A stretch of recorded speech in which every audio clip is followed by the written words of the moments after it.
back. Welcome back. Um, as you can see, it's very dark. However, we're going to get through this video and hopefully my entire head can be in it. Um, so today I wanted to just quickly talk about making the right choice. And it's based off of a Sunday school lesson this morning that I had the privilege of teaching and just talking about. And here in the chat, I've written a couple of things that I believe are important. Where when you're making a decision, you have to make the right choice, right? But there's certain things that go into making the right choice. And that has to do with wisdom and understanding and discernment. And then there's also not choosing. Not choosing is choosing. That is an actual choice. And then here also I put in the chat that there are always consequences to whichever choice we choose. Whatever that thing is that we make the choice or to do the thing, there is a consequence. Usually there's good consequences and bad consequences. So when you're making the right choice, you have to really weigh the odds. You have to weigh what will happen, what you believe will happen, what you believe the outcome will be, what the projected outcome would be. It's kind of like in business where they do the projections.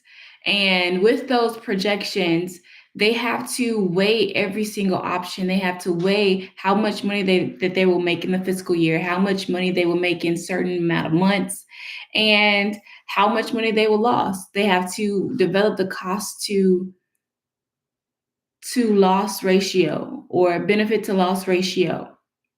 And that's the same thing that we have to do when we're making decisions. A lot of people make lists when they make decisions, like a good list or a bad, or if I do this, these are the things that will happen. If I don't do this, these are the things that will happen. And today I had a revelation of understanding more of the decisions that I've made throughout this year and the decisions that I've made in previous years that kind of allow me to stay stagnant in certain areas of my life.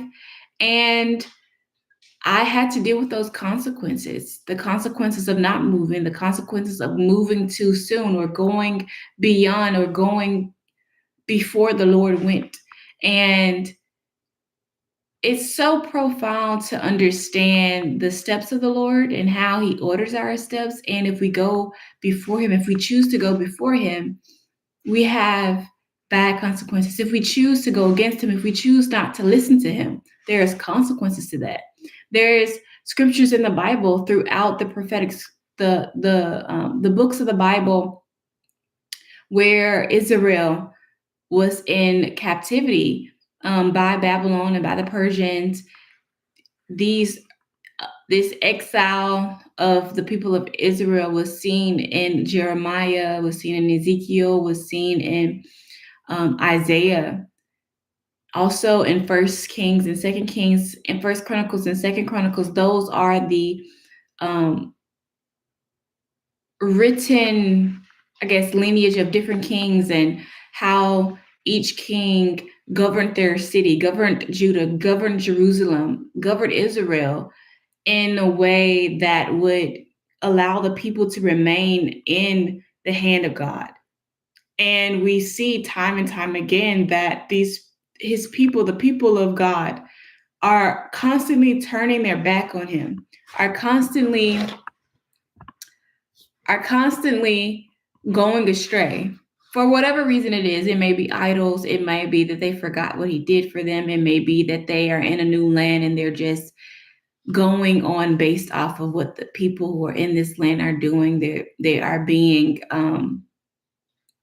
enticed by different things and different peer pressures, but also the fish rots from the head. So whatever the king was doing in that kingdom, the people were oftentimes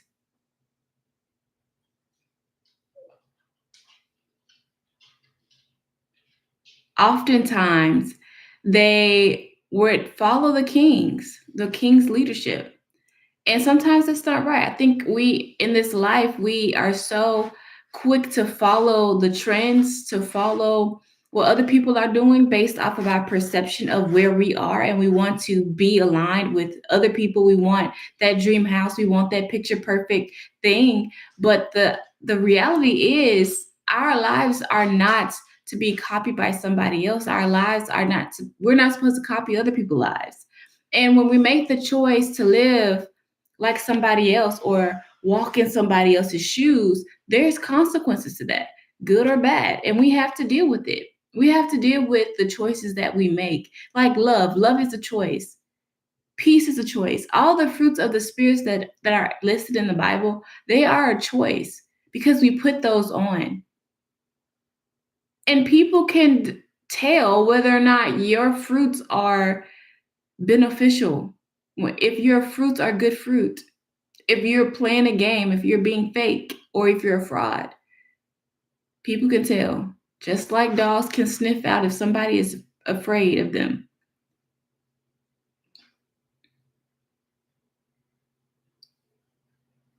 That is all that I wanted to get on here and say.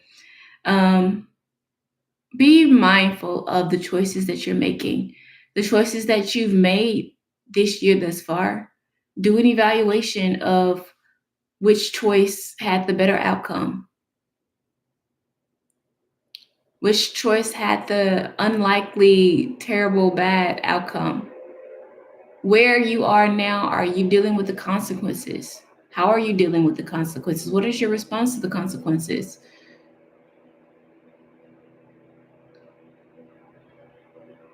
And what choices will you now make leading into the last 52 days of this year? What choices are you going to make to ensure that this life that you are living is abundant? This life that you're living is divinely harmonious with the one who created you?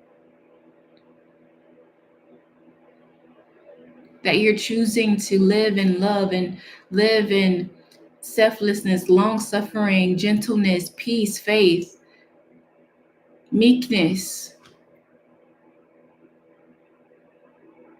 all the fruits of the Spirit. May you choose to live according to those fruits, and may you bear much fruit. May you bear good fruit. Be mindful of your choices this week. Be mindful of your choices for the rest of this year. And God will definitely lead you into better for the years to come. If you understand how you are choosing, how your choices are dictating your life now rather than later, everything will align with God. So ask the Lord to reveal to you where the choices that you made out of your own soul, out of your own self, out of your own selfishness, out of your own ambition and envy, versus the choices that you made by his leading. And with his, you consulted him. He told you what to do by his spirit. That's all I wanted to say. And I pray that this week will be a week full of good choices and not bad ones, and good consequences and rewards. And that you will, if you don't do nothing else this week but to smile and say hello to somebody, that will make their day and that would change their lives. It would change their spirits. And yeah, let's have a good week, folks. All right, bye.